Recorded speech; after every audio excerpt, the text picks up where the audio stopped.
What if one small country quietly took away Russia's power to strangle an entire sea, and Vladimir Putin couldn't do a single thing about it?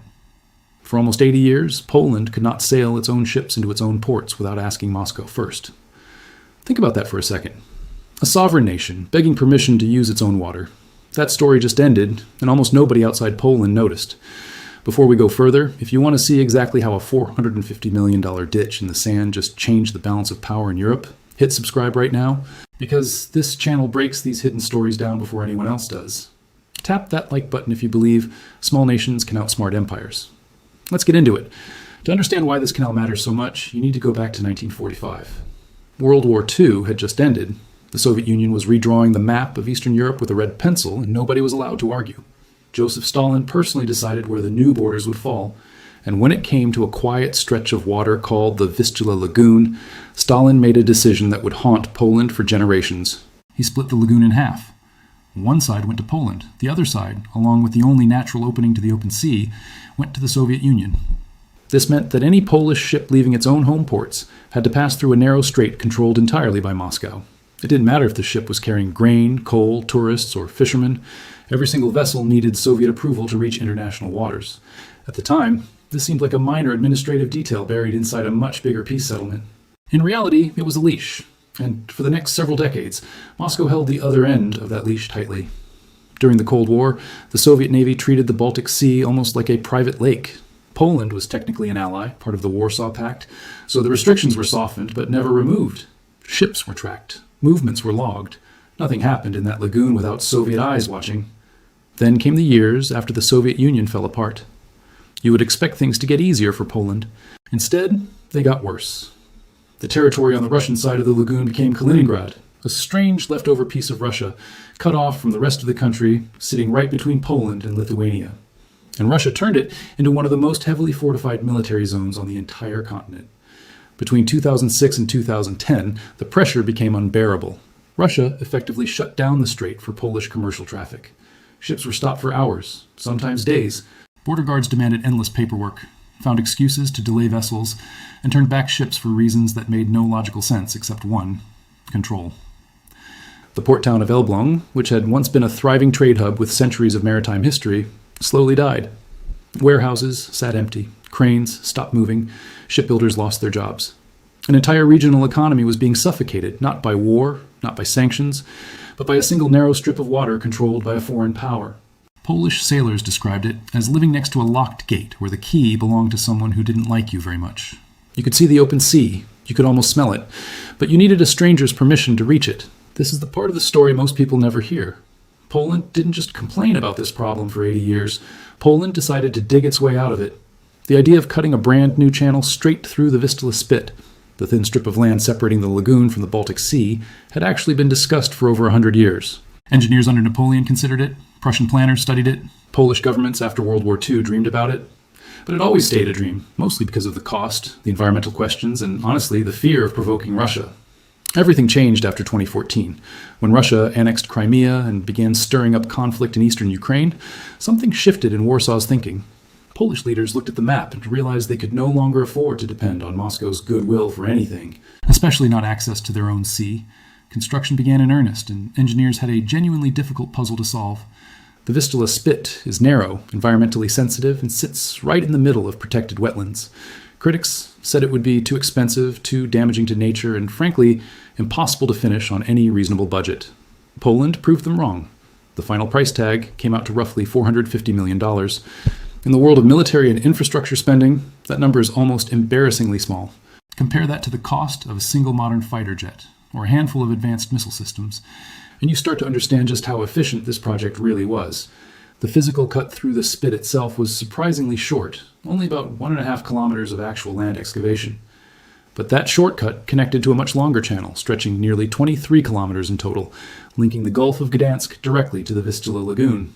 During the digging, workers found something nobody expected: chunks of Baltic amber. The fossilized tree resin this region has been famous for since ancient times, kept turning up in the excavated soil. For a project built around cold strategy and steel, there was something almost poetic about ancient golden stones rising out of the ground as Poland carved its way to freedom. The engineering itself deserves real respect, Because salt water from the Baltic Sea and fresh water from the lagoon behave very differently, and mixing them carelessly could have damaged the entire ecosystem, engineers installed a specialized lock system. This system lets ships pass through while keeping the two bodies of water almost completely separate. Two massive swing bridges were also built to allow road traffic to keep flowing above the canal. They were designed to work in sequence, one closing while the other opens, so cars and ships almost never have to wait for each other. And in a move that quietly silenced a lot of Russian criticism, engineers used millions of cubic meters of excavated sand to build an entirely new artificial island inside the lagoon. That island, named Ostro-Estiski, is now protected as a sanctuary for local bird species. Russian state media had spent months warning the world that this canal would be an ecological catastrophe. Instead, Poland built a bird sanctuary out of the leftover dirt. The canal officially opened on September 17, 2022. That date was not chosen randomly. It marks the anniversary of the Soviet invasion of Poland back in 1939. Warsaw wanted the symbolism to be unmistakable. On the exact day Poland remembers being crushed by an empire from the east, it unveiled the very thing that finally freed it from that empire's grip. For the first time in nearly 8 decades, Polish ships could reach the open Baltic Sea without ever entering Russian-controlled waters. No permission slips, no delays at a foreign checkpoint, no more waiting for Moscow's mood to improve. Before we keep going, let's pause for a second. If a story like this deserves to be seen by more people, share it with someone who loves geopolitics, history, or just a good underdog story. This is exactly the kind of quiet, brilliant move that never makes the front page but changes everything underneath the surface. Now here's where the story gets even more interesting, because this canal isn't just about commercial ships and fishing boats anymore. It has become something far more valuable. A military lifeline. Think about basic military logic for a moment. If an army cannot physically move supplies, troops, or equipment to a border region by sea, defending that region becomes incredibly difficult. Roads can be bombed, railways can be cut.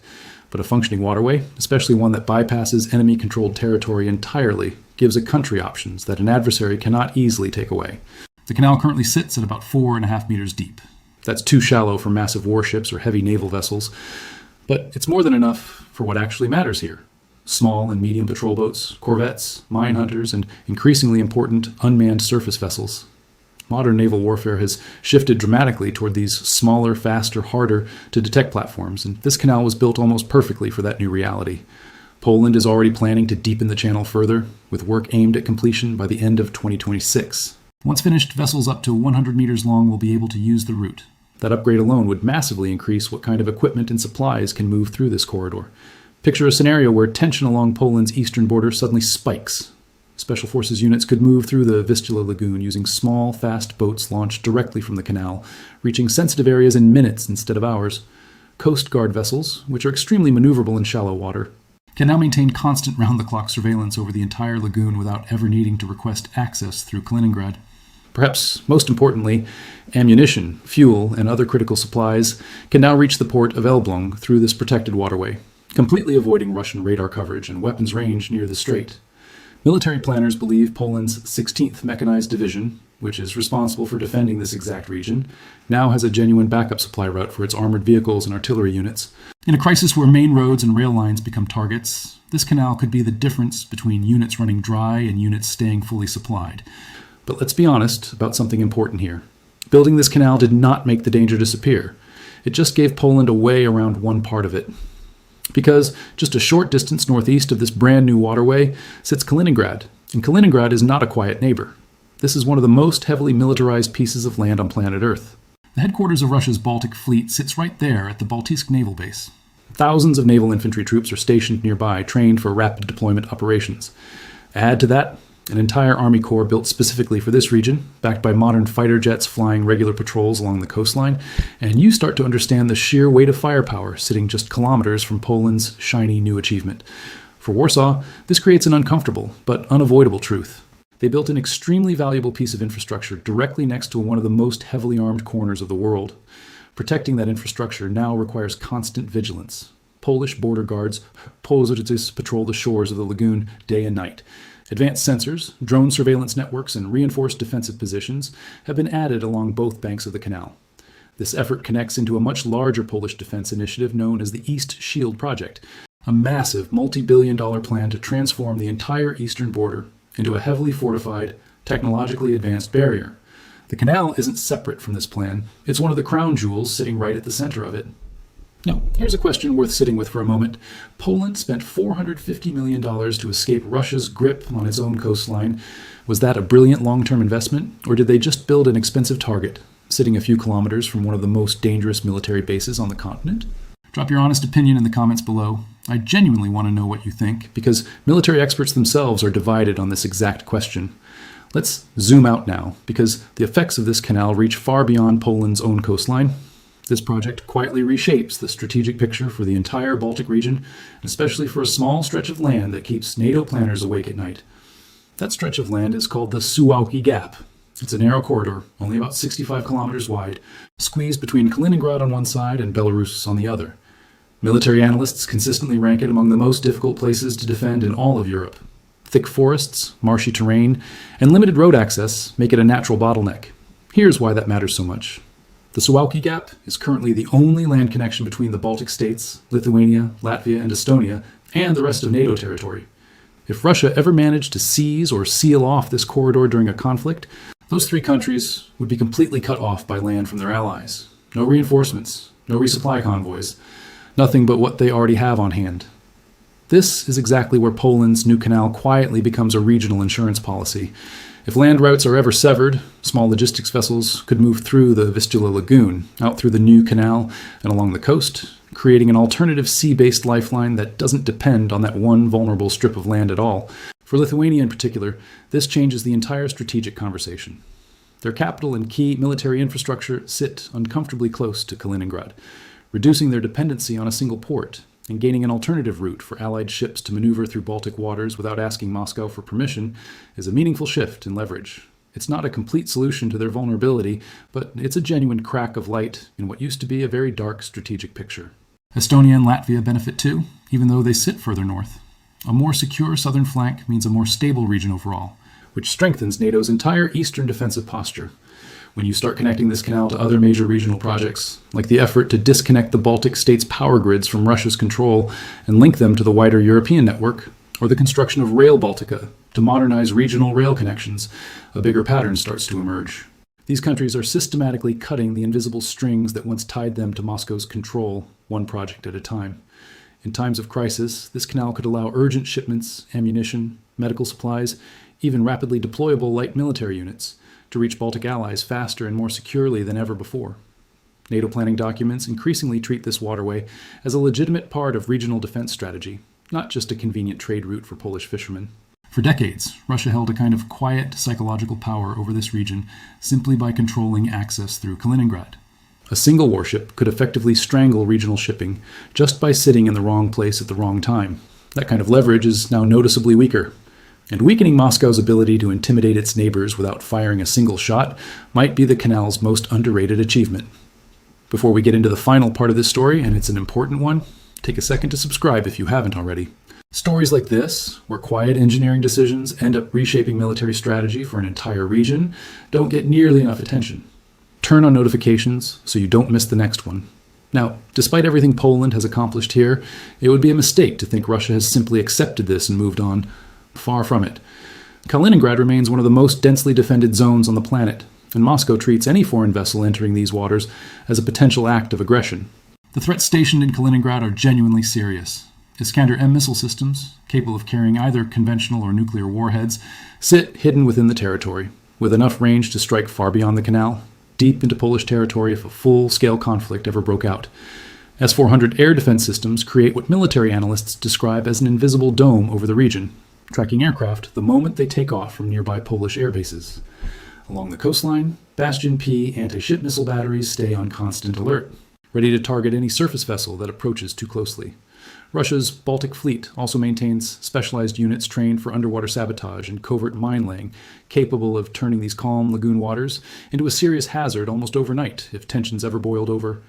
And it doesn't stop at physical weapons.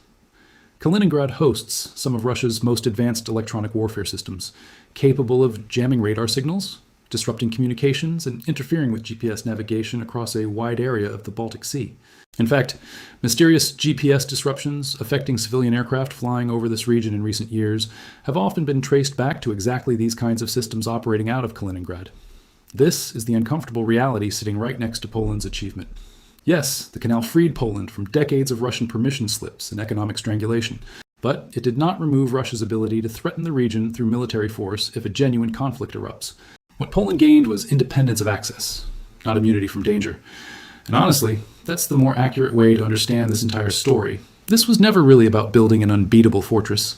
It was about refusing to remain dependent on the goodwill of a neighbor who has proven again and again that goodwill is not something they reliably offer.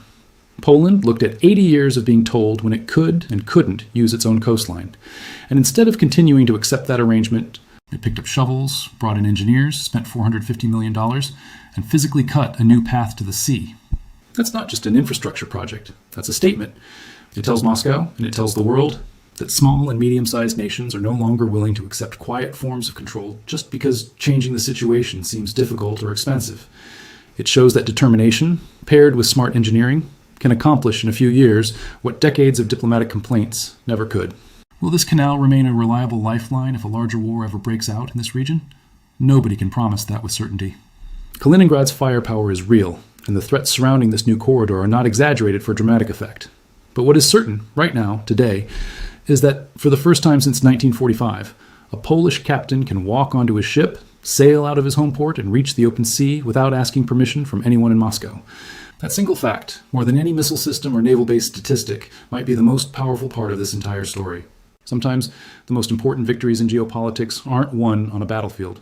They're won with a shovel, a plan, and the simple refusal to stay dependent any longer. If this story changed the way you look at the map of Europe, let us know in the comments, share it with someone who needs to hear it, and subscribe for more deep dives into the quiet decisions shaping the world's next big conflicts before they ever make headlines.